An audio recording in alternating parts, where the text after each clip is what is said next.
I broke one of my husband's rules and he kicked me out of our house. Disclaimer, this is not my story time. It was sent to me on Instagram. Okay, huzzy and I have been married for 7 months. A little backstory. Looking back now, I know this was an arranged marriage. My parents were basically desperate for me to get married. I have lived in my parents' house for the past 32 years. Some of you might think that's way too long, but I just love living with them. I hang out with them. I cook with them. They're my besties. But at some point, my dad thought I needed to get married so that I could have kids because my eggs were drying up. They ended up setting me up with one of their best friend's son. To say we hit it off is an understatement. It was almost like love at first sight. But the problem was, he is extremely controlling. We got engaged 6 months later, and that's when he gave me a set of rules to follow. No eyeliner or bright makeup, no spaghetti straps, nothing backless, no short skirts, no short shorts. Basically, I can't show my legs. I can only wear my hair in either braids or a tight bun, because if too many men stare at my long locks, they will find me too desirable. Truthfully, I thought it was a joke, but he was dead serious. Because I was in love, I said yes. And after our marriage, oh God, it got worse. Part 2 is up.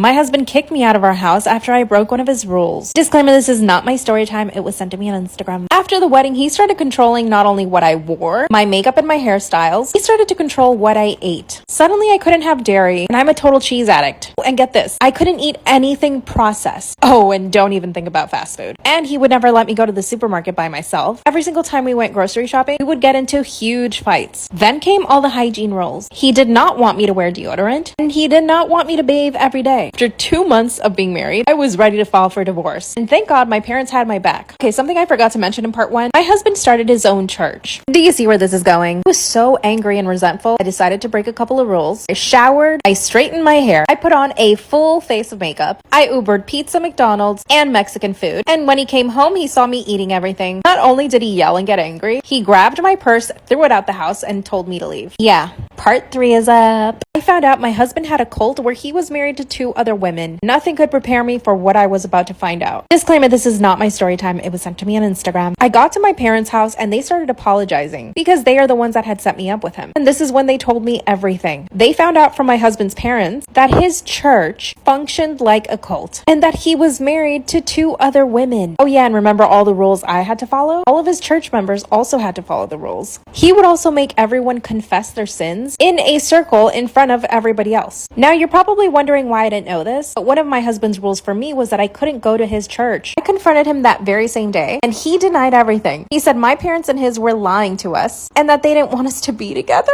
I filed for a divorce, but he refuses to sign the papers. He's still denying everything. Oh, and if you thought he apologized, no, he didn't. What do I do? I took the biggest, stinkiest poop on my best friend's wedding dress, and you'll never guess why. Disclaimer, this is not my story time. It was sent to me on Instagram. My aunt died a couple months ago, so I went home for the funeral. This meant that my husband was going to be alone for about 2 weeks. Anytime I travel in preparation to leave my husband alone, I will go ahead and cook him gourmet meals for the 2 weeks that I'm gone. Make his breakfast, lunch, and dinner, and then I put everything in the freezer. Even prepare his stupid smoothie packets so that he can just pull them out of the fridge and put them in the blender with some milk. Spent 2 days in the kitchen. I get on my flight, go see my family. And while I'm grieving the loss of my aunt, my husband keeps calling me to ask me about his stupid meals and how long he should microwave each thing. After the 2 weeks, I come home and my husband tells me that I need to step outside the house with him. He sits me down and lets me know that he wants a separation. Why? Because he fell in love with the next door neighbor, aka my best friend, the house we go to every Friday for dinner. And the most unbelievable part of all this, he tells me that he expects me to move out of our beautiful house that we built together in 2 days. Part 2 is so good, you gotta go watch it. I took a poo on my best friend's wedding dress. Disclaimer, this is not my story time. It was sent to me on Instagram. When my husband informed me that he was leaving me for my best friend who was our neighbor and that he expected me to move out in 2 days, I was in actual shock. It's as if I saw my whole life flashing before my eyes. I had been married to this man for 20 years, had a child together who was now an adult, but the way in which he broke the news was so insensitive. How do you just bring somebody outside of your house and tell them, by the way, I'm in love with a neighbor and you gotta leave in 2 days? I tried to convince him if we could work things out, if we could go to couples therapy, but he put his foot down and said absolutely not. And of course I told him I was not going to leave our house. That house is like a museum, covered in artwork from all the places I've traveled to. And that house was literally built by us, by our own hands. So for 2 weeks, he and I lived in the same house while the neighbor wouldn't even come out of her house to face me. Texted her and asked her if we could talk, and she said that she had nothing to say to me and that her business was with my husband now. Can you believe it actually does get worse? I come home one day to find her cooking in our kitchen. Part 3 is I I pooped on my best friend's wedding dress. It's not my story time, it's sending me an Instagram. I walk in to find my best friend, the woman that my husband has been cheating on me with, cooking in our house. Now the thing is, they didn't expect me to be home from work so soon. I just got a feeling that I really should have gone home, and I did. As soon as she sees me, she takes the apron off and leaves. She was too much of a coward to face me. I gotta remind you, at this point, she hadn't even spoken to me yet. I let her leave. When I told my husband that he couldn't bring her around like that, he told me that I was being unreasonable. Finally, after 2 weeks, he moved into her house. This meant that we were still neighbors. A month later, they announced their engagement. I don't know what came over me, but I went into their house and I saw the dress on the bed. I stood over it, I took a poop, and I left. By the way, he and I were still technically married, so they had a spiritual wedding. And he can't file for divorce because he knows I can take half of everything. Definitely know it's me who pooped on the dress, so they try to avoid me at all cost. And she ended up buying another wedding dress. On the day of the wedding dress, I ended up calling the cops to complain about the noise. And they came and stopped the wedding. What else should I do? My boyfriend's girl best friend told me that they hooked up. The real question is, why did she tell me that? And wait until I tell you what else she told me. Okay, let's call my boyfriend Nick. Nick and I have only been together for 3 months, but we worked together 2 years ago, and since then he's always texted me, he's always followed me on Instagram, watched all my stories, and at least once a month he would ask me out to go on a date, but I kept saying no. Because we worked together, I thought it would be completely inappropriate. Number one, I love my job. Number two, I don't shit where I sleep. We both work in marketing and we get paid pretty good money, but there is no way I'm gonna ever jeopardize that. And the thing is, I actually did start liking him. We had great conversations at work. Team and I usually would get dinner every Friday, and he and I would just gravitate towards each other every single time. I had just gotten out of a really toxic relationship. The last thing I wanted was to start dating a coworker. But he ended up moving to another company. He called me and said, hey, we don't work together anymore. Give me a chance. And I did. The first thing we did was go out to meet his group of best friends, including Bethany, his biggest fan, his girl best friend. Bethany hugged me so hard, I thought I was going to suffocate. Part 2 is up.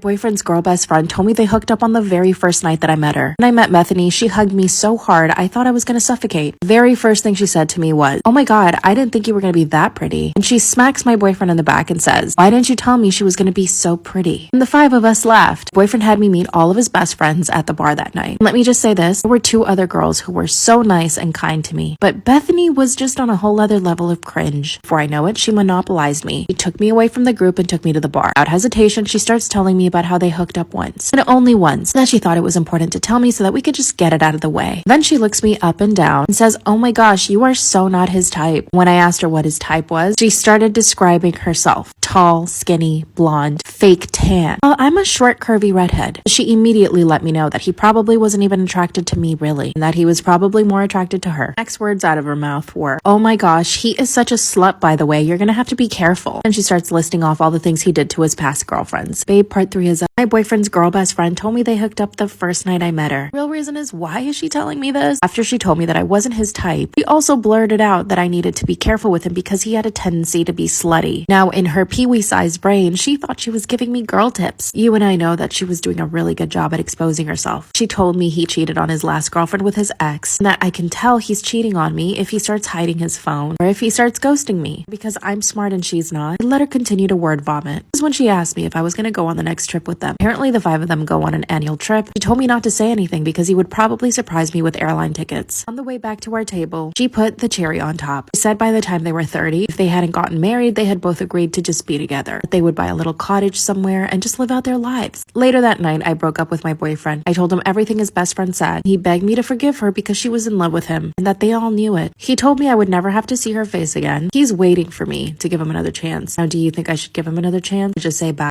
Am I wrong for kicking my sister out of my apartment for dating her abusive boyfriend? Disclaimer, this is not my story time. It was sending me on Instagram. My sister and I were very close growing up. Not only were we sisters, but we were best friends. 5 years older than her. My parents and I made sure that she was always safe and that she was never bullied. She had a great childhood growing up. Both of my parents are supportive, and she was given a great education and a safe home to live in. She was 17 and I was 22. I moved out and moved in with my boyfriend. My parents were supportive. Around this time, she met her now abusive boyfriend. What I'm about to say is how she describes her relationship with him. He love bombed her, basically stalked her until she decided to go out with him. He forced her to quit her job and to leave school because she couldn't be hanging around other guys. And about 3 months into the relationship, he began to push her up against walls, pin her down whenever she tried to leave when they were fighting. Oh yeah, and he also ended up using all of her savings savings. We finally broke up with him and she came to live with me and my boyfriend. But it gets so much worse. Part 2 is up, you have to go watch. Am I wrong for kicking my sister out of my apartment for dating her abusive boyfriend? Disclaimer, this is not my story time. It was sent to me on Instagram. This is when my parents and I finally convinced her to leave her abusive boyfriend. It also took my boyfriend to talk to her for 3 hours to explain to her that he would never treat me the way her boyfriend treats her. After going no contact with him, he did show up to my parents' house twice and to my apartment once. And each time we threatened to call the cops and he would leave right away. After a few days, my sister started getting more comfortable and opened up. And this is when she tells me and my boyfriend that not only had he pinned her down, he had slapped her and pulled her hair on several occasions. And we ended up getting her into therapy. But then one day she comes back to my apartment and simply tells me that he promised he would be a better boyfriend and that he wouldn't abuse her and that he would try to pay her back for all the money he took from her. Out of respect for myself, my parents, and my boyfriend, I ended up kicking her out of my apartment. Now the problem is my parents are really angry with me, and that's the part that gets to me. I don't know if what I did was right or wrong, but it was my gut instinct. What do you think? My crazy toxic boyfriend made me get a lie detector test to prove that I wasn't lying about everything he thought I was lying about. He had substance abuse problems, but the things he thought I was lying about was my identity. He also thought I was an sex worker and that I was probably an escort, because the only thing that pretty girls can do, of course, is rely on men's money, giving their bodies like that. But at the time, I thought that I needed to help him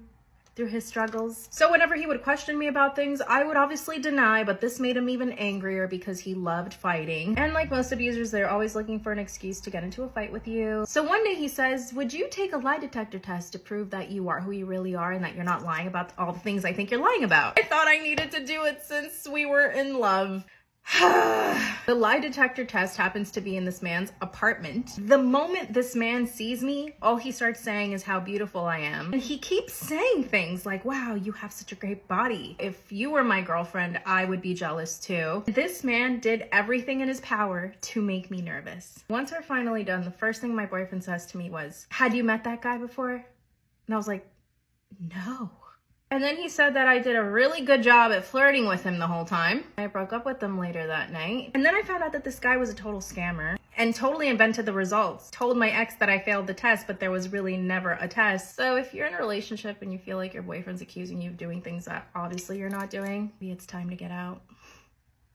I ended up getting plastic surgery because my boyfriend is prettier and hotter than me. You can totally roast me in the comments, but hear me out. When he and I matched on Bumble, I was shocked that he would even want to talk to me. I knew right away that he was way out of my league and he was way prettier than me. Preparation to go on this date, I dieted for 3 weeks and I lost 7 pounds. I put 3 layers on of Skims compression Spanx. That's how desperate I was to look skinny. Colored my hair chocolate brown, got the butterfly haircut, got 1 ml of lip filler. And the day of the date, I actually got my makeup done, but it was such minimal makeup that he thought I wasn't wearing anything. By the end of those 3 weeks, I had completely transformed. And the first time he met me, he kept commenting how beautiful my skin was, how rosy my cheeks were, pretty and plump my lips were. I actually believed I had no makeup on. I realized everything I did worked. I knew from this moment on I had to keep up the act. Now, no way in hell was I ever gonna have a small waist. So I went to a plastic surgeon and I ended up getting 360 lipo. And I also got new boobulas, but they weren't huge, they were just a little bit bigger. How did I explain this? Told him I had appendicitis and that I had to get surgery. Have to go to part 2, it's up. I got liposuction because of my hot boyfriend. I knew I needed to keep up appearances, so I decided to just go ahead and get the plastic surgery. At this point, him and I had only gone on 3 dates. He kept telling me how much he liked me. So I got the 360 lipo, I got a boobie aug, only 1 size up. Got cheek and under eye filler, I got a little bit more in my lips. Told him I had appendicitis and this is why I was getting surgery. He came to my apartment twice while I was recovering. 3 weeks later, I looked so much better. And around that time is when he asked me to be his girlfriend. I kept eating healthy and working out and I kept losing weight, but I knew that I needed to keep up the makeup look. He thought I wasn't wearing any makeup when we met. Whenever I stayed over at his place, I would wake up earlier and put a little bit of makeup on. It's been a year and he still doesn't know about any of it. I don't care. I'll continue to put makeup on and style my hair in the mornings before he wakes up. My body looks a million times better now that I actually have a waist. And I've been putting in the work and gained lots of muscle. All of my friends have congratulated me for my glow up. My life has gotten so much better. People treat me better. I even got the position I wanted at work. Now I have the hottest, most amazing boyfriend. This wouldn't have happened had I not put the work into myself. Would you have done the same, or is this totally cringe? My best friend only keeps me around because I'm fat. Disclaimer, this is not my story time, was sent to me on Instagram. I've always been the chunky, pudgy, overweight, chubby girl in the group. Now our friend group consisted of 4 girls in high school. Once we graduated college, 3 of us stuck together while the other one was kind of out. Then the other 2 girls in the group got boyfriends, and I was on my own. Eventually they stopped reaching out to me and it was like I didn't even exist. Now, let me be very clear about something. I have accepted that I'm the chunky girl of the group. I never get jealous. I do not envy them. They are all very attractive and skinny, but I just don't care about that. I'm happy that they love their bodies, but I feel okay in mine. But of course, I knew that I needed to get healthier, so I signed up to the gym. Around this time, one of my girlfriends broke up with her boyfriend and she started coming around again. And I accepted her friendship again, but I told her that it hurt my feelings that she completely ignored me once she got a boyfriend. She promised that she would never do it again, and we started going to the gym together. She's the one that always gets hits on. Guys compliment her. It's like I don't even exist. In fact, they ask me for her number when she doesn't want to give it to them. You see where this is going? Decided to get dressed up all cute and we went to a bar together. Babe, part 2 is up. You gotta go watch. My best friend only keeps me around because I'm fat and I make her look good. Disclaimer, this is not my story time. It was sent to me on Instagram. That's when she invited me to go to our favorite bar. As usual, she always invites me to go to her place to get ready. Nope, she can never come to mine. So I lugged all my clothes and makeup all the way to her place. And as we're getting ready, she starts suggesting that I change my outfit. I felt really cute in my outfit. It was a sleek black blazer with the matching bottoms, tight black tank top, and gold jewelry. But as soon as she saw my outfit, she said I looked way too formal. And then she spent the next 30 minutes trying to convince me to change and put on one of her tight-ass dresses. I asked her if she was in her right mind, considering her dress wouldn't even fit my right thigh. Then she said that I needed to calm down and that we should just go get drinks. And then she ended up copying my outfit. She wore a gray blazer with skinny jeans. When we get to the bar, I started having fun right away. I saw one of my besties from work. Her and I get along so well. This is when I noticed my bestie was really quiet. But as usual, she's only waiting for a guy to come hit on her. Finally, some random dude comes up to her and asks her if she wants a drink. She's like, "Oh my god, thank you so much." Then she looks at me and says, "It's always good to have you around, you know?" Part 3 is up. My bestie only keeps me around because I'm fat and I make her look good. Disclaimer, this is not my story time. Let's send me on Instagram. That's when she tells me that it's always good having me around, you know? And I did not know what she meant at the time. When the random guy shows up with her drink, and then she does the thing that she always does. She flirts with these guys, puts her hand on their shoulder, tends to laugh at their stupid nasty ass jokes, in the hopes of getting a second drink. Me, on the other hand, was dancing and having fun with my coworker. That's when the random guy says, "Hey you need to tell your best friend to give me her phone number." And I responded, "I mean, she will if she thinks you're hot." That's when my best friend whispers into this guy's ear, but loud enough for me to hear, "Oh, she's just upset because I'm the one that gets hit on and not her. You know, because she's a little bit chubby." It didn't even make me angry. I already knew she thought this, but it stung. Like the fatty I am, I invited my coworker to a nice dinner. I left my bestie at the bar without a car. I also sent her a text saying, "I heard what you said about me to the guy, and if that's what you really think about me, then this is not a friendship I need to be pursuing." The next morning, I had about 20 missed calls from her, and so I blocked her. If she really wanted to, she could have come to my house. Do you think I did the right thing? Self-care sister out.